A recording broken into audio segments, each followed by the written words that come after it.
webinaire consacré aux différents entretiens professionnels que vous allez pouvoir suivre tout au long de votre carrière. Je vous remercie de votre présence. Je vous invite, comme d'habitude, à poser vos questions, à interagir avec moi via la capsule de chat en bas de votre écran, en tapant votre message ou votre question. Parce que je vous rappelle que ce webinaire est enregistré, il est en direct et par des soucis de confidentialité et de droit à l'image, vous n'apparaissez pas. Donc, vous ne pouvez pas interagir avec moi via la vidéo. C'est pour ça que je vous invite à taper vos questions et vos observations ou vos demandes par la petite barre de message en bas. Alors, commençons les différents entretiens que vous pouvez donc avoir tout au long de votre carrière. Le tout premier, c'est le fameux entretien d'embauche qui va faire que justement, vous allez obtenir un contrat de travail ou non, ou vous allez vous valider ou non la proposition d'embauche. L'entretien d'embauche n'est pas un entretien obligatoire, hein, c'est un entretien qui découle plus de l'usage et donc des ressources humaines afin de faire un état sur la présentation du poste et puis sur vous, vos valeurs, vos motivations, voilà, pour permettre à l'employeur et aussi aux salariés de bien savoir ce qui l'attend et de pouvoir se différencier entre les différentes candidatures quand il y a plusieurs candidatures. Il n'y a pas de formalisme particulier concernant cet entretien d'embauche. Il peut être en présentiel, il peut être par téléphone, il peut être en visio. Il n'y a pas de formalisme non plus particulier, de compte-rendu, de questionnaire ou autre. On est vraiment d'un point de vue RH pur. On a de la jurisprudence, par contre, qui vient nous dire qu'il y a certaines mentions, certains sujets qui pourraient être considérés comme discriminatoires selon comment ils sont amenés. Donc, voilà, il y a des petites sensibilités à avoir là-dessus. Sinon, au cours de l'entretien, donc l'employeur peut vous poser des questions sur votre expérience, sur vos compétences, sur vos motivations. Vous pouvez aussi poser des questions sur le poste, sur l'environnement de travail, sur l'entreprise, sur les différents avantages, de façon à ce que les deux parties soient les plus éclairées possibles. Évidemment que tout propos ou toute allusion à la religion, au sexe, à la couleur de peau, à une appartenance quelconque, voire même sur des projets privés tels que la perspective de fonder une famille, d'une grossesse pour les femmes ou autres, pourraient être considérés justement comme des sujets amenant à de la discrimination. Donc potentiellement répréhensible, ou qui pourrait en tout cas remettre en question la phase de recrutement. Suite à cet entretien d'embauche, donc il y a le recrutement ou non. On propose donc le contrat de travail, les éléments de travail, de rémunération et tout ça.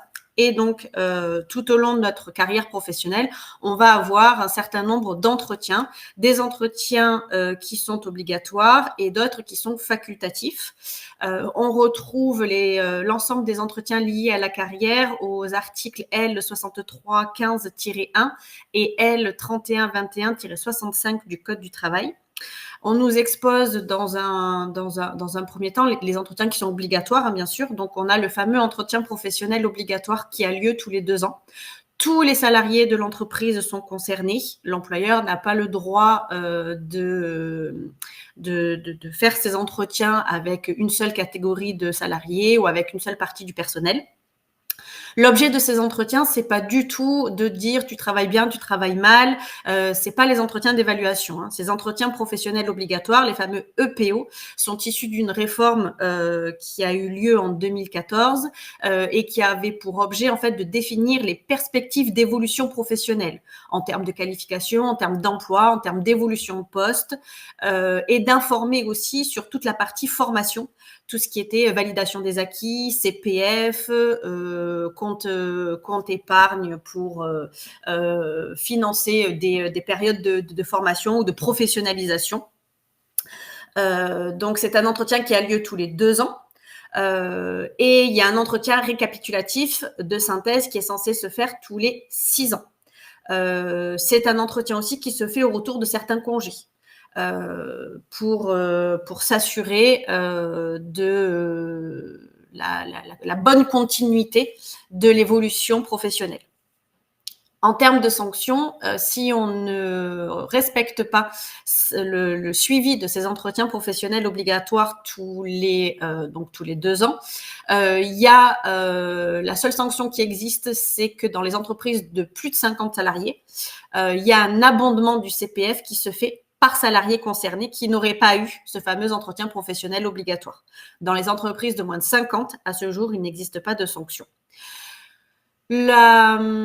L'entretien professionnel doit être amené, doit être validé par une trame d'entretien pour faire preuve aussi que l'entretien a bien eu lieu. C'est un entretien au cours duquel l'employeur va échanger avec le salarié sur ses perspectives d'évolution. C'est comment il se sent à son poste, comment il a évolué, comment il a envie d'évoluer, est-ce qu'il a suivi des formations, si oui, lesquelles, qu'est-ce que ça lui a apporté, est-ce qu'il a envie d'en passer d'autres et si l'employeur souhaite lui en proposer d'autres dans le cadre d'une évolution, dans le cadre d'une perspective d'évolution professionnelle, puisqu'en 2014, quand la réforme est parue, l'idée, c'était de pouvoir évoluer tout au long de sa carrière, même si on changeait d'employeur et tout ça.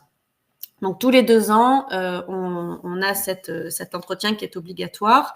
Et tous les 6 ans, on a l'entretien récapitulatif avec l'obligation de remplir 2 des 3 critères qui sont prévus par la loi. Ces critères, c'est quoi? C'est une formation.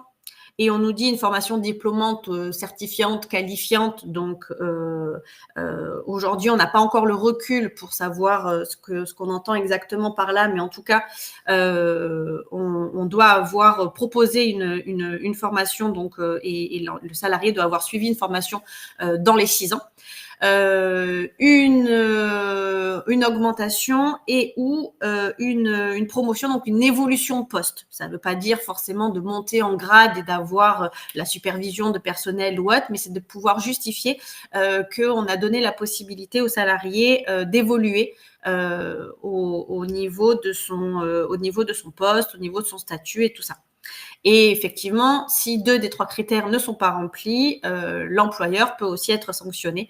Toujours pareil, la sanction, c'est pour les entreprises de 50 salariés et plus.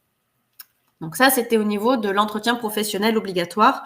On a un autre entretien professionnel qui est obligatoire, c'est quand les salariés sont en longue maladie, à leur retour de longue maladie ou d'une absence de longue durée en tout cas.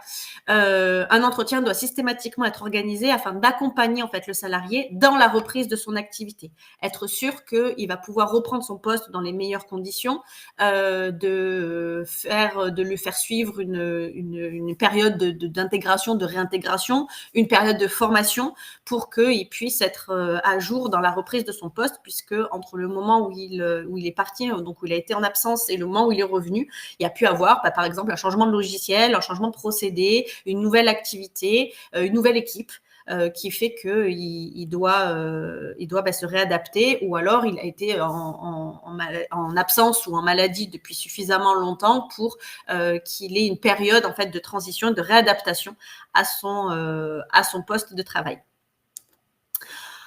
Autre entretien obligatoire, c'est pour les salariés qui seraient en convention de forfait jour. Donc, je rappelle que la convention de forfait jour, c'est généralement une convention de 217 jours, 218 si on compte la journée de solidarité. Souvent, c'est les cadres, les techniciens agents de maîtrise qui en bénéficient. Attention, c'est pas parce qu'on est cadre ou technicien agent de maîtrise qu'on est toujours en convention forfait jour. Hein. Il faut que ça soit prévu dans le contrat de travail. Ça sous-entend aussi qu'on a un degré de responsabilité et d'autonomie tel qu'on ne peut pas quantifier le nombre d'heures qu'on doit faire par jour. On pourrait travailler 6 heures comme 10 heures à partir du moment où on respecte les durées maximales du travail, les temps de repos et tout ça. Cet entretien de suivi pour les forfaits jours permet de réguler et de suivre la charge de travail ou la surcharge de travail et donc de réadapter le forfait ou l'organisation du travail. Cet entretien doit être fait tous les ans et il va devoir aborder comme thématique la charge de travail, l'articulation entre vie professionnelle et vie personnelle, la rémunération et l'organisation du travail. Donc effectivement, il y a aussi une trame qui est conseillée pour avoir la preuve, le justificatif qu'on a bien suivi cet entretien tous les ans. Si on ne suit pas cet entretien ou s'il ressort de cet entretien que le forfait n'est pas adapté, la convention individuelle de forfait jour pourra être privée d'effet. Ce qui pourrait laisser sous-entendre un rappel d'heures supplémentaires, des dommages et intérêts et tout ça. Donc, il ne faut pas sous-estimer l'importance de cet entretien et l'importance du suivi du forfait jour. On le met en place par voie donc d'avenant ou dès le début du contrat de travail et c'est prévu dans la clause du forfait jour le suivi de la charge de travail, le suivi des jours effectués, des jours travaillés, des jours non travaillés et cet entretien tous les ans. À défaut de quoi, la convention donc, pourrait être privée d'effet. Donc, il faut faire vraiment attention. C'est important en termes de suivi, en termes de management. De la même façon que pour les salariés en télétravail, un entretien annuel doit porter aussi sur les conditions de l'activité du salarié en télétravail et sur sa charge de travail. Le salarié qui est en tout ou partie en télétravail doit pouvoir être suivi, doit pouvoir être accompagné déjà afin de ne pas se sentir isolé, de ne pas créer un isolement au travail et ensuite de s'assurer que l'autonomie ou en tout cas la distance physique dans le travail ne crée pas de problématiques particulières en termes d'activité, en termes de charge de travail, en termes de conditions et de qualité de vie au travail. Donc ça, c'était pour les entretiens obligatoires. On a d'autres entretiens obligatoires, notamment dans le cadre d'une rupture de contrat, où là, bon, c'est pas tout le monde, hein, mais quand on envisage une rupture conventionnelle, par exemple, il doit y avoir au moins un entretien au cours duquel on va signer la rupture conventionnelle. Il n'y a pas forcément d'obligation d'avoir un entretien avant la signature. C'est facultatif, même si c'est recommandé, mais on doit avoir au moins un entretien au cours duquel va se signer la rupture conventionnelle. En cas de licenciement, cette fois-ci, on a un entretien obligatoire qui est l'entretien préalable en vue d'un éventuel licenciement. C'est l'entretien au cours duquel l'employeur va exposer tous les faits, tous les manquements, toutes les fautes, tous les griefs reprochés aux salariés qui font qu'il envisage le licenciement. Sa décision n'est pas encore prise, donc il fait cet entretien en respectant donc les délais légaux. Donc, il va exposer ce qu'il reproche à son salarié. Le salarié va avoir un droit de parole pour pouvoir s'expliquer, pour pouvoir apporter sa propre vision des choses. Et le salarié peut être assisté. Donc là, les élus du CSE peuvent être sollicités pour accompagner le salarié. Ils auront aussi un droit de parole, un droit d'observation.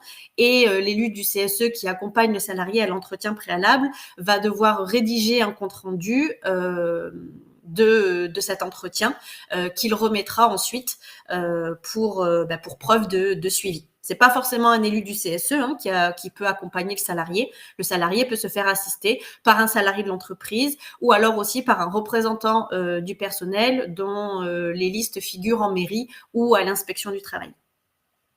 Donc ça, c'était pour la partie entretien professionnel. On a aussi d'autres entretiens professionnels tout au long de notre carrière qui sont, eux, facultatifs.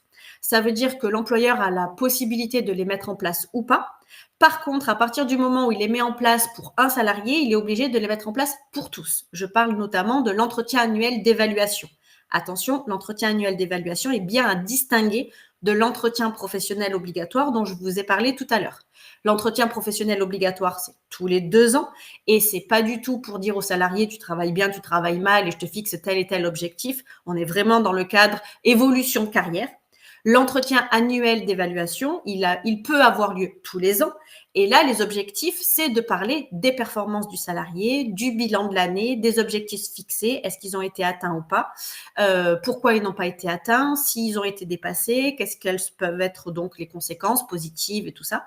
Et de définir aussi les objectifs pour le salarié pour l'année qui suit. Des objectifs en termes de chiffre d'affaires, en termes de productivité, en termes de formation, en termes d'objectifs professionnels, de mission. Donc, je rappelle que ça, c'est pas un entretien obligatoire. l'employeur donc a la faculté de le suivre ou pas. Une trame d'entretien est faite sur mesure, donc de façon personnalisée, puisque comme c'est un entretien facultatif, on peut traiter de différentes thématiques selon les entreprises dans lesquelles on travaille. Par contre, voilà, ces entretiens sont importants parce que s'ils sont faits avec une catégorie de personnel ou un secteur d'activité, ils doivent l'être avec l'ensemble de l'entreprise. Quand ces entretiens annuels d'évaluation sont mis en place, les élus du CSE sont informés. Ils ont la possibilité d'émettre des observations sur le contenu de l'entretien, sur la trame de l'entretien, et ils ont aussi la possibilité donc d'avoir le suivi de ces entretiens, le retour, avec une présentation donc de ce qui ressort de ces entretiens, notamment en termes d'objectifs et en termes de formation professionnelle. Les objectifs doivent pouvoir être atteignables, doivent pouvoir être réalistes, à défaut de quoi les élus du CSE pourraient revendiquer des objectifs abusifs et donc non atteignables et accompagner les salariés donc dans ce sens. N'hésitez pas à interagir avec moi au fur et à mesure en posant vos questions via la capsule de chat afin que je puisse y répondre et qu'on ne perde pas le fil puisque je vous parle de différents entretiens. Voilà, il ne faudrait pas que je loupe une de vos questions. Autre entretien facultatif, les entretiens de mi-carrière ou de fin de carrière. Donc, on fait attention, certaines conventions collectives les rendent obligatoires. Pour autant, l'entretien de fin de carrière qui a pour objectif donc d'aménager l'activité, de permettre le transfert de compétences et de connaissances entre le salarié sortant et la personne qui va potentiellement le remplacer, qui permet aussi des phases de transition professionnelle, se fait en amont du départ en retraite du salarié. Donc, ça sous-entend aussi que l'employeur suit l'âge de ses salariés et potentiellement les éventuels départs auxquels il va être confronté, qu'il y a du coup une stratégie de passation de compétences et de connaissances et qu'on va aussi aménager la fin de carrière du salarié afin de lui permettre donc de partir dans les meilleures conditions et de se préparer aussi au départ, puisque certaines personnes se retrouvent confrontées au départ en retraite, ils ne le vivent pas forcément toujours bien. Et il peut y avoir donc toute une démarche en interne. Encore une fois, c'est un entretien qui est facultatif, mais qui peut être une bonne ressource pour s'assurer de l'efficacité de la passation et du bon départ du salarié. Donc vraiment en termes de management, de ressources humaines, de gestion du personnel, ça peut être un bon atout. On peut avoir aussi des entretiens ponctuels, exceptionnels, qui vont avoir pour objet le recadrage ou une sanction disciplinaire, sans forcément aller jusqu'au licenciement. L'employeur peut tout à fait convoquer un salarié pour un recadrage professionnel, pour lui notifier un avertissement. Là, il n'y a pas de formalisme particulier à respecter. S'il envisage par contre une mise à pied disciplinaire, qui est à différencier de la mise à pied à titre conservatoire, qui là, elle, ne peut être appliquée que dans le cadre d'une procédure pour un éventuel licenciement pour faute grave. La mise à pied pour motif disciplinaire est une sanction qui doit être prévue dans un règlement intérieur pour pouvoir être appliquée et qui aurait pour conséquence de laisser le salarié chez lui 1, 2, 3, 4, 5 jours en fonction de la gravité de la faute qu'il a commise, non rémunéré à des dates fixes. Ça sous-entend que pour honorer cette procédure, l'employeur doit au préalable le convoquer à un entretien, respecter les délais autour de cet entretien et discuter avec lui au cours de cet entretien des différents faits qui l'amènent à envisager cette sanction disciplinaire pour que le salarié puisse aussi donner ses arguments et sa vision des choses. Et bien évidemment, le salarié a le droit d'être assisté à ce moment-là par un élu du CSE, par un autre membre du personnel ou par un conseiller dont les listes aussi figurent en mairie ou auprès de l'inspection du travail. On peut avoir aussi des entretiens positifs, des entretiens informels au cours duquel l'employeur va faire état d'un changement des conditions de travail, d'un changement de hiérarchie, d'un rachat ou d'une promotion. sans forcément passer par un entretien annuel d'évaluation ou autre. Et là, pareil, il n'y a pas de formalisme particulier, il n'y a pas de contenu particulier à respecter. La forme est libre. L'entretien pourrait aussi être provoqué par le salarié. Un salarié qui se sent mal à son travail, qui a des besoins en particulier, qui a des demandes à faire à son supérieur hiérarchique ou à son employeur, peut lui aussi provoquer un entretien professionnel afin de mettre les choses à plat, de faire ses demandes et donc il devra être reçu par l'employeur, assisté ou pas. Ça, c'est une question aussi de stratégie et de bonne communication interne. Voilà pour l'ensemble des entretiens principaux que vous pouvez avoir. Il peut exister d'autres entretiens qui seraient à ce moment-là internes. Je pense notamment aussi à l'entretien en fin de période d'essai. Ça arrive de plus en plus que des clients nous demandent un accompagnement ou la création d'une trame pour faire un point en fin de période d'essai ou en cours de période d'essai quand ils envisagent le renouvellement de la période d'essai du salarié pour savoir quoi dire, comment le dire, sur quoi faire le point de façon à mieux accompagner le salarié dans sa prise de poste et le salarié aussi à être plus à même de savoir s'il veut poursuivre l'aventure ou non. Donc, c'est quelque chose qui se pratique aussi de plus en plus. Ce n'est pas une obligation. Je vous laisse me poser vos questions si vous en avez, me faire part de vos observations. N'hésitez pas à vous inscrire sur notre webinaire de la semaine prochaine concernant les actualités sociales. On fera un point donc sur les dernières jurisprudences.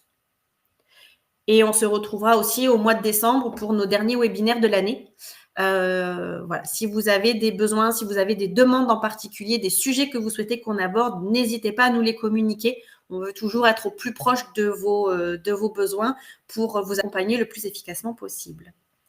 Je n'ai pas de questions. J'espère que j'étais suffisamment claire. Je vous remercie pour votre participation. N'hésitez pas à contacter nos équipes si vous avez des questions et je vous souhaite une bonne journée. À bientôt.